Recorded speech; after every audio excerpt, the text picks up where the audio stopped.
YouTube, what's going on? Kyle again from ePoolSupply. Today we are back with a quick fix on Pentair's Kreepy Krauly Legend. This is the Legend 2 pressure side pool cleaner. Stay tuned.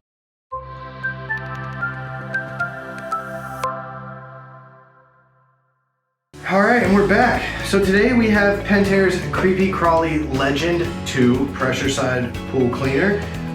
This particular cleaner actually runs off your traditional size pool hose compared to most pressure side cleaners that are going to use that skinnier hose similar to the tail sweep on this cleaner. So today we're just going to show you guys actually how to take this tail sweep off and get it replaced, as well as how to take off the scrubber and replace the scrubber. So to start with the tail sweep, you guys can see right here located on the back, this long tube that comes all the way up that traditionally holds your hoses. This is called your feed mass tube. So the feed mass tube is your brains of the operation. As the hose is hooked up, it's going to push pressure to the sweep hose, as well as down into the thrust jets, as well as the venturi jets underneath, which also help suck all the debris and dirt up into the pressure cleaner. So it is important that you guys check this piece of equipment first, make sure it doesn't have any cracks or breaks in it before you guys go switching out this tail sweep, because if you guys take this off and put a new one on and this is broken, you're gonna have to do the whole process over again. So for demonstration purposes today, we're just gonna show you guys how to take off this hose clamp, as well as, again, swap out this scrubber. These scrubbers, as they whip back and forth on the bottom of your floor and mixed with the chemical compositions that you have in your pool, over time they are going to deteriorate. They do not, it's just a basic foam, so as it scrubs, whether you have PebbleTech or plaster or vinyl or whatever it is, as it scrubs, it does tend to wear, so it is important to swap these. These are really simple. You're just going to pull your old one off, and then you're going to take your new one and you just got to kind of work it back onto the tail sweep itself. So then that way it sits flush with the end of the tail sweep. You kind of want the end of the tail sweep right at the edge of the actual scrubber. It's important for that. This just helps kick up all that fine dirt and debris as the water is coming rushing out of the end, which is also blowing up more dirt and debris for your skimmer or for the cleaner to catch on this next round around. So important that you keep that on there.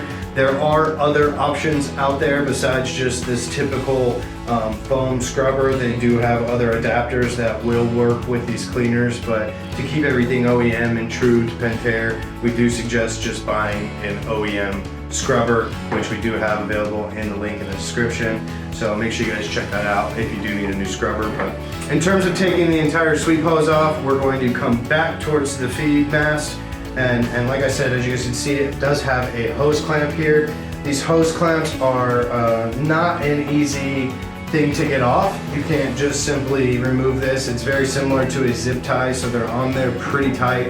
It does have little teeth that grab and pressure hold this hose onto the tube, because as you guys know, with these cleaners, it's dealing with a high amount of pressure through this tube. So if this is not tight and on there, it's just gonna pop right back off. So to get these off, I have a little trick that I've always done. You guys can try to use your hands, you can try to separate it, but what I like to do is I grab just a flathead screwdriver. You try to get right in between the little teeth that are actually displayed, and I kind of just start giving it little love taps until I see the teeth start to separate from side to side. You don't want to hit it too hard because you don't want to puncture or break anything, but all you're doing is just looking for a separation enough on this plastic clip to be able to take it off of the actual sweep hose.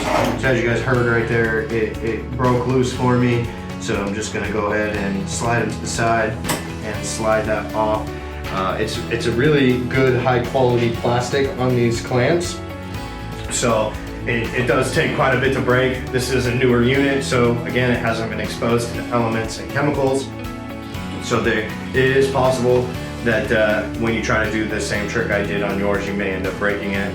So they do sell these separate in a pinch. If you're really hurting for something, you want to get this cleaner to work on the go, you are able to throw a zip tie around here get it nice and tight. Make sure you cut off any extra stuff there, and just make sure that it's holding that hose on there well enough so that when the pump kicks on, it doesn't blow the sweep hose right off. So again, we do suggest staying with OEM parts. It's what they're meant for, but in a pinch, sometimes it's helpful to know other tips and tricks that you might need. So if you don't have these, use a zip tie. Make sure it holds on there tight. To take your old sweep hose off, in this case, it's a full sweep hose. If yours is older and it may have been broken or ripped or torn, it may be a little bit more difficult for you. But for our purpose, I have a good chunk of hose that I can grab, and it's kind of pushed on and pressure fit onto this feed mask, so it can get a little bit of a pain in the butt to get off, but this one actually came off pretty easy. As you guys can see, it's just a regular piece of hose, similar to the traditional pressure side pool cleaner, so it just slides right off. And then when you're going to use your new one, you're going to have to kind of work it on the nipple edge that's on this feed mask tube is kind of beveled to grab the sweep hose. So you do have to enlarge the hose to go over, and then that's where the sweep hose clamp comes into play to make sure that it tightens it back down for you. So it may be a little bit of a pain in the butt to put a new one on, but just take your time, wiggle it on there as much as you can. You want to push it up to about this secondary notch on the feed mask tube, so that way you have enough meat to grab on the hose with the hose clamp. So it is important to do that, but really simple for this one. It slid right off. To put your new one on, you're just going to kind of wiggle it on, meet it up with that edge, and then again, take your zip tie, take your hose clamp, feed it back over the tube and tighten it down. Make sure you guys check out all the links in the description. We've got a ton more videos on this cleaner on how to get to this point, as well as how to take off all of the other stuff from the outside in. We're going to get completely into the internals in some of the future videos, so make sure you guys keep an eye out for that. Hit that like, and make sure you guys subscribe to stay up to date with all the videos we got headed your way. I'm Kyle with ePoolSupply. Thanks for watching. Hey everyone, thanks for watching. Subscribe today if you haven't subscribed. Check out the links below. We got a lot more content coming your way.